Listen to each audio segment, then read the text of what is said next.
Hey, it's Joe Amoia, founder and creator of GPSforlove.com. If I were to ask you, what is the number one thing that a woman needs from a man in order for her to be happy, what would your answer be? Well, I know some of you are going to say, he's got to have a good job. He's got to have a good heart. He's got to be a good person. Some of you might say he's got to be sexy. He's got to be chemistry. Some of you might even say he needs a big, you know what? Well, all those things are important, but they're not the number one thing.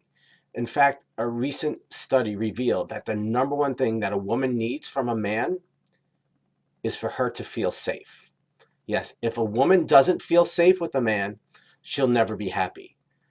Now, the key is to understand, well, what is it that makes a woman feel safe? Well, I believe that there are three things. And those three things are, the first thing is that he needs to make a woman a priority. See, there's a difference between being a convenience and being a priority. And I see it all the time. It drives me nuts how women with guys, and it's like, he calls when he wants to call. He'll call every 3 weeks, or, he'll call on Saturday at 7:15 saying, hey, what are you doing tonight? Because he's got nothing else on his schedule. His plans, fell apart. And now he's like, hey, let's get together. And a woman goes along with it. And she allows a guy to treat her like a convenience, not a priority. Now, I'm telling you, as a guy, when we're interested in a woman and we want to have a relationship with a woman, that woman will know by our words and by our actions. And if we're not showing you by our words and our actions that we're interested in having a committed relationship with you, then guess what? You're simply a convenience. Now, I know that may be a sad truth, but it is the truth. So the more you understand that and recognize it, the easier your journey will be.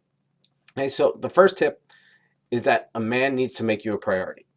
The second is that he needs to treat you like a person, not an object. And I know this is such common sense, but again, it happens all the time. They're the boys, the guys who are selfish, immature, irresponsible. It's all about them. They want what they want when they want it. Well, those are not guys that you have relationships with. Those guys will never make you feel safe. You want a guy who's going to show up, who's going to be there, who's going to respect you for more than what's in your pants. So if a guy is not valuing you as a person, he's not interested in your opinions, what you think, you're not allowed to disagree with him, well, you know what? That guy's showing you that it's all about him and it's not about you. Not a guy to have a relationship with, not a guy who will ever make you feel truly safe. And the third, this is kind of a no-brainer, is the guy needs to protect you. Okay? He needs to protect you physically.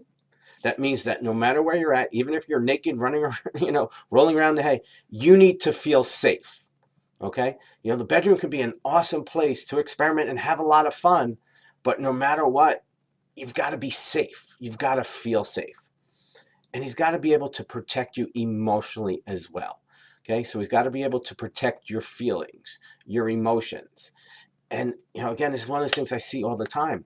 You have to understand, if a guy doesn't protect your emotions, he doesn't allow you to be vulnerable, doesn't create the space for you to be vulnerable, and for him to protect you, well, then that guy you're never going to feel safe.